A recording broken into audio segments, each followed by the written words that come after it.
యాదాద్రి భువనగిరి జిల్లా గుండాల మండలంలో గురువారం రోజున మాజీ ఎమ్మెల్యే బూడిద భిక్షమయ్య గౌడ్ అనంతారం, గుండాల, తుర్కలాషాపురం గ్రామాలలో పర్యటించి పలువురి కుటుంబాలను పరామర్శించారు. యాదాద్రి భువనగిరి జిల్లా గుండాల మండలంలో గురువారం మాజీ ఎమ్మెల్యే బూడిద భిక్షమయ్య గౌడ్ అనంతారం, గుండాల, తురకశాలాపురం గ్రామంలో పర్యటించి పలువురి కుటుంబాలను పరామర్శించారు.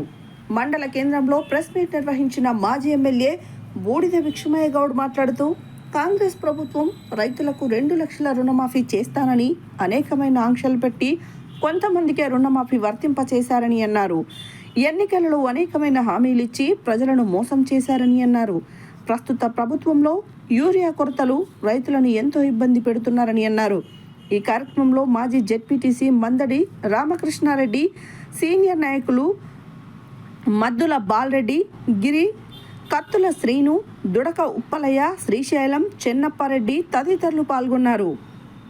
15,000 వేస్తా, తర్వాత రైతు కూలీలకు కూడా 12,000 రూపాయలు నేను వేసి వాళ్ళందరినీ కూడా పెద్దగా అంటే బీఆర్ఎస్ ప్రభుత్వం కేసీఆర్ గారి కంటే అద్భుతంగా నేను చేయగలుగుతా పరిపాలన అని చెప్పినటువంటి మాట. ఆ మొదటి నుంచి రైతు బంధు వేయలేదు. అట్లా 1-2 సార్లు రైతు బంధు వేయకుండా మరి రైతులను మోసం చేసిర్రు. దాని తర్వాత ఎన్నికలు అనే పేరు రాగానే ఏదో రైతు బంధు వేస్తే అది కూడా సగం మందికి వచ్చినాయి, సగం మందికి రాలేదు.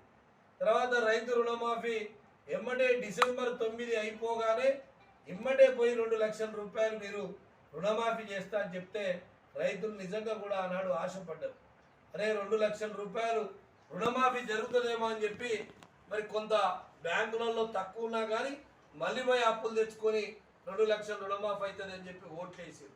కానీ గెలిచిన తర్వాత అనేక ఆంక్షలు పెట్టి ఇప్పటి వరకు కూడా సగం మందికి కాకుండా అంటే రుణమాఫీ చేసినామని చెప్పినా అది రుణమాఫీ పూర్తి కాక రైతులందరూ కూడా అనేక రకాలుగా ఇబ్బందులు పడ్డటువంటి వైనం మనం అందరం చూసినాం. దాని తర్వాత అనేక రకాలుగా రైతు బీమా లేదు. దాదాపు ఈ రాష్ట్రంలో 541 మంది రైతులు అన్నదాతలు మరి నిజంగా కూడా మరి వాళ్ళు చనిపోతే కూడా పరామర్శించే దిక్కు ప్రజాప్రతినిధులకు లేదు. అసలు ప్రభుత్వ ఉద్యోగులు కూడా అంటే దానికి సంబంధించినటువంటి వాళ్ళు కూడా పోయి పరామర్శించి రైతుకు ధైర్యం చెప్పేటువంటి పరిస్థితి వాళ్ళు అవపడుతున్నటువంటి ఎక్కడ లేదు. తర్వాత రైతులకు బోనస్ ఇస్తా అన్నారు. తర్వాత మళ్ళీ సన్నోట్లకే బోనస్ ఇస్తాం 500 రూపాయలు అన్నారు. అసలు కొనుగోలు కేంద్రాలే సరిగా పెట్టక గన్ని బ్యాగులే తేక అనేక రకాలుగా ఇబ్బందులు పడి రైతు మరి దళారులకు 1,200కు 1,300కే క్వింటాల్ అమ్ముకునేటువంటి పరిస్థితి ఈ రాష్ట్ర ప్రభుత్వం కల్పించింది.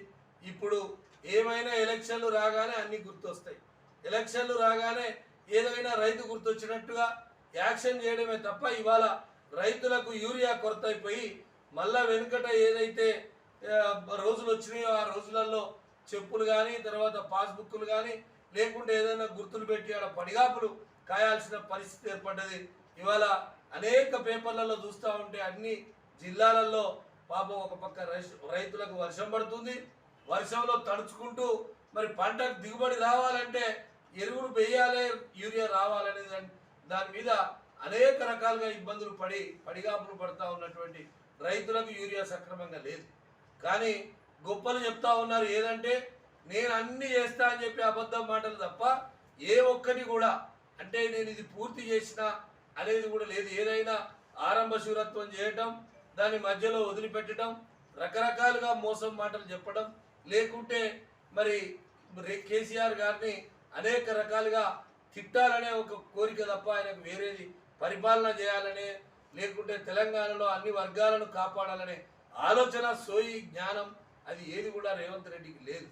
ఆనాడు రైతులను 10 సంవత్సరాలు అన్ని రకాలుగా ఆదుకున్నటువంటి ప్రభుత్వం బీఆర్ఎస్ ప్రభుత్వం. కేసీఆర్ గారు ముందస్తుగానే రైతులకు ఏం కావాలనో రైతులకు యూరియా కావాలంటే ముందస్తుగానే ఇన్నెంట్ పెట్టి మరి కేంద్ర ప్రభుత్వం నుంచి కానీ కంపెనీల నుంచి కానీ ముందుగానే తీసుకొచ్చి గోడౌన్లలో నింపి రైతులకు ఎక్కడ ఇబ్బంది కలగకుండా యూరియా కొరత కానీ ఇంకా వేరే ఏ అంశాలు కానీ ముందస్తు ఒక ప్రణాళికతోని వరి కొనుగోలు చేయాలన్నా గన్ని బ్యాగులకు మొట్టమొదటి ఎన్ని గన్ని బ్యాగులు అవసరం, ఎన్ని గన్ని బ్యాగులు అయితే మరి ఇక్కడ కొనుగోలుకు